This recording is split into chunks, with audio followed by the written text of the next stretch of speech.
On se retrouve pour décortiquer deux tendances de fond qui, à première vue, n'ont pas grand-chose à voir. Et pourtant, d'un côté, l'intelligence artificielle qui est en train de créer des métiers d'avenir absolument passionnants, et de l'autre, notre confiance dans ce qu'on lit, dans ce qu'on voit, qui, elle, est en chute libre. C'est ce choc, cette collision qu'on va explorer ensemble.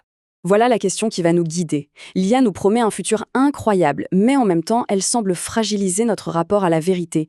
Alors, comment on fait? Comment garder le meilleur de cette technologie sans tomber dans le piège d'un monde où plus rien ne semble vrai? C'est ce paradoxe qu'on va essayer de démêler. Pour y voir plus clair, voici le plan. On va d'abord jeter un œil à cette nouvelle ère du travail, ces nouveaux métiers de l'IA. Ensuite, on plongera au cœur de la crise de l'information. Troisième point, est-ce que la technologie peut être le remède? Et on terminera sur le rôle de celles et ceux que l'on pourrait appeler les nouveaux gardiens de l'IA. Allez, on attaque. Et on va parler boulot, on va parler d'une véritable ruée vers l'or. Parce que oui, l'IA, ce n'est plus un truc de film de science-fiction, hein. C'est un secteur qui explose, qui crée des jobs et qui cherche des talents. Et il les cherche maintenant. Et concrètement, ça ressemble à quoi ces métiers? Eh bien, par exemple, le data scientist, lui, son job, c'est un peu d'être le chef cuistot de l'IA. Il collecte et prépare les données pour la nourrir. Juste à côté, on a l'ingénieur machine learning. Lui, c'est l'architecte du cerveau de l'IA, celui qui conçoit les algorithmes pour qu'elle apprenne toute seule.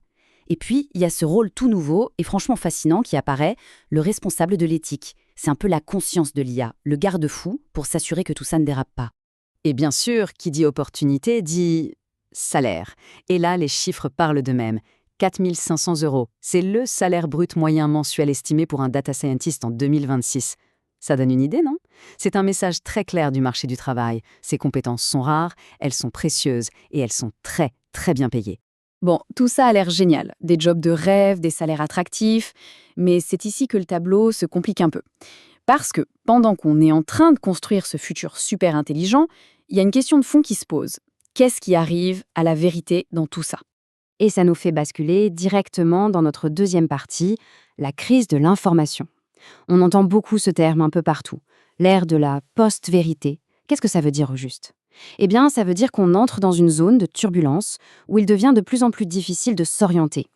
L'idée derrière la post-vérité, c'est qu'à notre époque, les faits objectifs, eh bien, ils ont parfois moins d'impact sur l'opinion publique que les émotions ou les convictions personnelles. Les faits deviennent en quelque sorte flexibles. Et ça, on s'en doute, c'est un vrai danger, un terrain de jeu hyper glissant, surtout pour nos démocraties.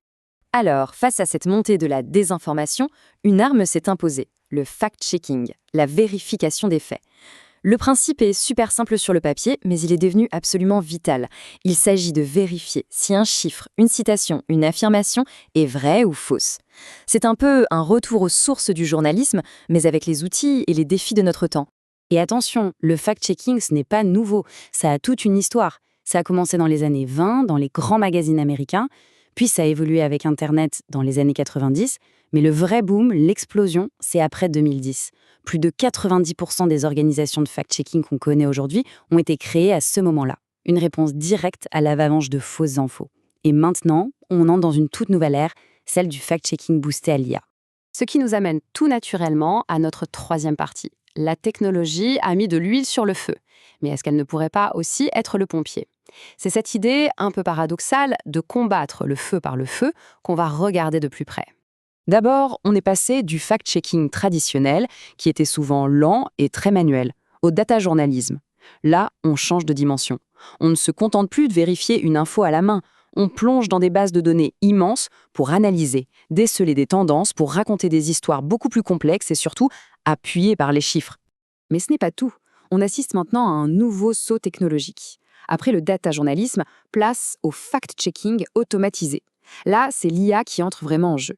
L'idée, c'est d'avoir une vérification en temps réel.